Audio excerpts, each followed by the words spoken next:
Olá, Psigaming, seja muito bem-vindo a mais um vídeo no canal do YouTube do Mundo MyPF. E hoje eu estou ao lado da Silmara Franzese. Que emoção, meu Deus do céu!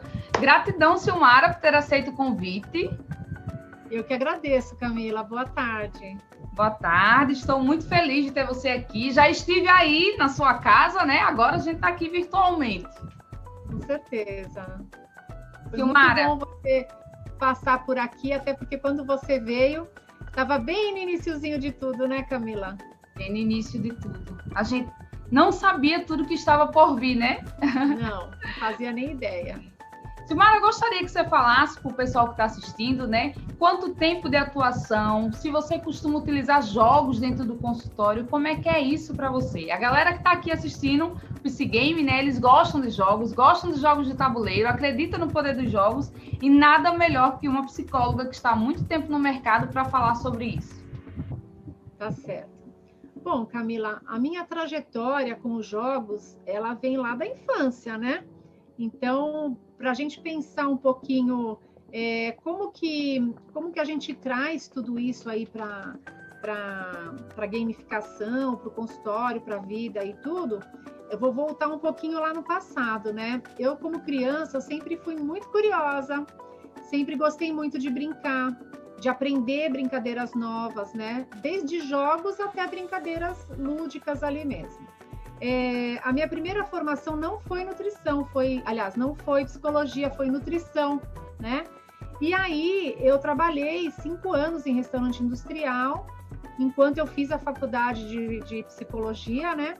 E depois disso, aí eu fui só na psicologia mesmo, mas foi uma área de atuação que me permitiu, assim, entrar em contato com os alimentos, entrar em contato com as pessoas ali, porque eu tive que fazer a gestão de um restaurante industrial ali, junto com outros profissionais, né? E aí eu já fui vendo que a minha questão era voltada mesmo para o ser humano, e aí fiz a faculdade de psicologia nesse período, depois fiquei realmente, enquanto eu estava na faculdade, estava trabalhando ali, e aí eu fiquei realmente nessa questão só do ser humano ali. Fiz a faculdade de psicologia e durante esse período, Camila, eu trabalhei em recursos humanos também, um período, e depois de formada eu estava atuando em clínica e em RH. Fiquei 5 anos em RH e depois foi só clínica mesmo. Esse período de formação, Camila, a gente acaba conhecendo várias teorias, né? Conhecendo vários campos de atuação. E para mim, a área que mais eu me apaixonei foi Jung. E o Jung, ele vai conhecer ali a história do ser humano através da mitologia, né, do inconsciente coletivo, dos arquétipos, dos símbolos. E para mim foi ali onde deu a liga mesmo na psicologia de conhecer o ser humano por uma vertente assim mais ampla, sabe? Por que eu estou falando tudo isso? Porque quando eu cheguei ali no teu curso, né, de gamificação, quando eu comecei a pensar na hora de construir um jogo, eu voltei um pouquinho em tudo aquilo que eu tinha percorrido de trajetória, porque eu sou formada já desde 94, então são vários anos de atuação clínica, ouvindo histórias, acompanhando pessoas, percebendo como que cada um lida, né, com a sua própria construção, desde o nascimento até o período ali de adolescência, depois a fase adulta. E acompanhando tudo isso, claro, eu fui fazendo outros estudos, porque eu amo estudar, né, Camila? Se tem uma coisa que psicólogo gosta, né, é de realmente buscar mais e mais desse saber aí. As pessoas pensam que é simples trabalhar autoconhecimento, agora está na moda, todo mundo falando de autoconhecimento, mas esse mergulho em si, esse mergulho dentro de nós, é um caminho de fato que ele precisa de uma atenção, respeitar inclusive o ciclo de vida de cada um, o período. Então, o estudo da psicologia para mim, Camila, ele sempre permeou um pouco assim, o que está acontecendo em cada época. E aí, como muito curiosa, né, como eu estava falando ali lá no início, eu fui estudar astrologia para entender como que é essa questão dos signos diferentes. Cada pessoa tem um temperamento diferente, tem uma personalidade diferente. O próprio Jung, ele primeiro, além de trabalhar ali com os pacientes dele na psiquiatria e também na clínica, né? Ele fez um mergulho dentro dele, através das imagens, e foi aí que ele se distanciou de Freud e começou a entrar mesmo no estudo e na pesquisa dos arquétipos. Então, ele foi estudar símbolos, ele foi estudar... Ih, tá tocando aqui. Ele foi estudar símbolos, ele foi estudar astronomia, né? E aí ele foi descobrindo uma série de coisas que iam além só desse inconsciente como era visto na época, né? Então, Camila, ele fez um mergulho dentro dele, e aí ele fazia as brincadeiras na areia, que aí já aproxima um pouco essa questão do jogo, né? Então, o jogo da areia, que hoje existe uma técnica que se chama sand play, que é o jogo na areia, ele é uma possibilidade de você trabalhar com as imagens do inconsciente. E aí você coloca isso em terceira dimensão, né? E coloca ali dentro de uma caixa que tem toda uma estrutura, todo um processo que você trabalha ali para ajudar a pessoa a dar alguns saltos ali na consciência, né? Então, eu não sei se você quer perguntar alguma coisa, se deixar... Não, eu tô adorando, por isso que eu tô aqui bem quietinha. Então, assim, Silmara, que você está me dizendo, né, que essa questão dos jogos, assim como a gente viu dentro do curso, a referência de Rui Singer, já tem também de Jung, já é de muito tempo, né? Já está na nossa história, né? Já está na nossa história, Camila. A mitologia, né, a história de cada um de nós é única, isso a gente sabe. Todo mundo fala, parece que agora virou uma fala muito comum na boca das pessoas, Sim. né? Mas se a gente for pensar a fundo, Camila, uma pessoa que nasce numa determinada região do país, vamos pensar, eu nasci aqui no Brasil, em São Paulo, eu costumo olhar, né, o ser humano dessa forma. O que estava acontecendo quando essa pessoa nasceu, naquela época, aquele contexto. Então, não é só o contexto histórico do que está acontecendo no mundo, mas quando você nasceu, o que estava acontecendo? Porque aquilo tudo vai imprimir uma marca em você. Então, o lugar onde o sol nasce, o lugar onde você nasce, a sua família, o que estava acontecendo na história da sua família, por que aquela pessoa se desenvolveu daquele jeito e não de outro, é um estudo muito antigo, né? Então, é claro que você não precisa necessariamente voltar tudo, ficar indo lá na origem, mas eu gosto de conhecer a história da pessoa para contextualizar, para entender por que aquela pessoa chegou com determinada queixa, determinada questão ali naquele momento da vida, que contexto que ela vem e o que ela carrega de informação. O que aquela unidade, aquela pessoa ali está carregando de informação. Silmara, você vem atuando, né? Se formou desde 94. Dentro dos atendimentos na prática clínica, como é a utilização do jogo para conseguir fazer o seu paciente enxergar aí toda essa particularidade, né? Todo esse eu. Você usa de algumas ferramentas lúdicas para buscar, para que ele tenha essa busca, ele encontre, né? Na verdade, a busca ele já está, mas para que ele encontre essas respostas? Eu diria para você o seguinte, Camila, o psicólogo ele tem uma formação básica, né? E essa formação básica, ela vai ser aquilo que a pessoa mais se identifica, porque cada cliente encontra o terapeuta que ele precisa, né? E aí, dentro da linha junguiana, existem várias outras formações que você pode estar fazendo, né?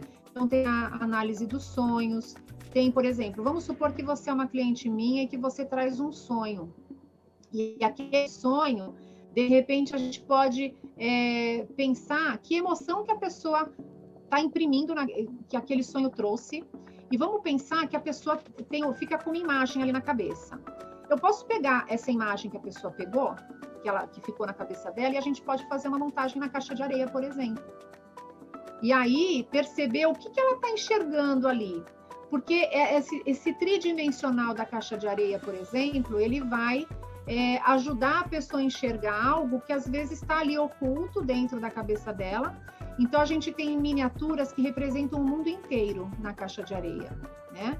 Agora, com essa questão do online, a gente acaba trabalhando de outras maneiras, né? A gente pode trabalhar com desenho, a gente pode trabalhar de diversas formas.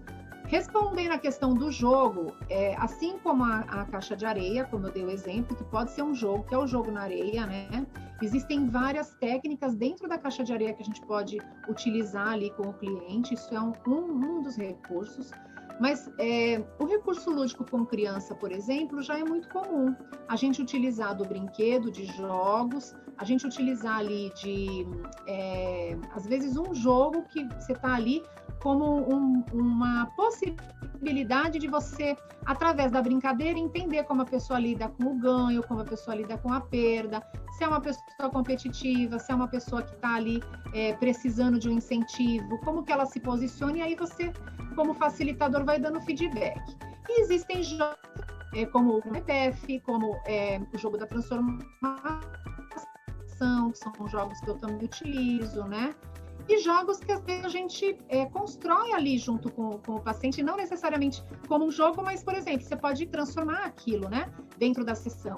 E aí vai muito da bagagem do facilitador, né, da pessoa que está ali conduzindo o processo.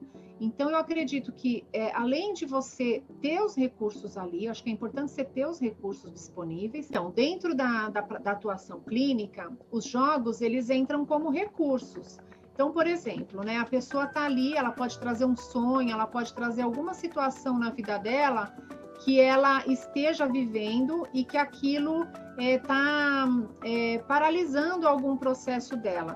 Porque eu gosto muito de trabalhar dentro da psicologia junguiana em cima daquilo que a energia da pessoa está travando. Então, essa é a diferença aí desse olhar terapêutico do Jung, sabe, Camila? O Jung, ele fala sobre energia psíquica. E a energia psíquica, ela é fluida.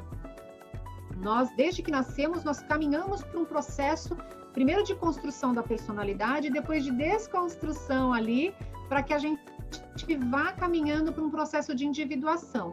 Primeiro a gente precisa se identificar com o mundo, depois a gente se desidentifica e vai buscando a nossa unidade. E aí a gente faz esse caminho de encontro ao self, que é a ligação eixo ego-self, né?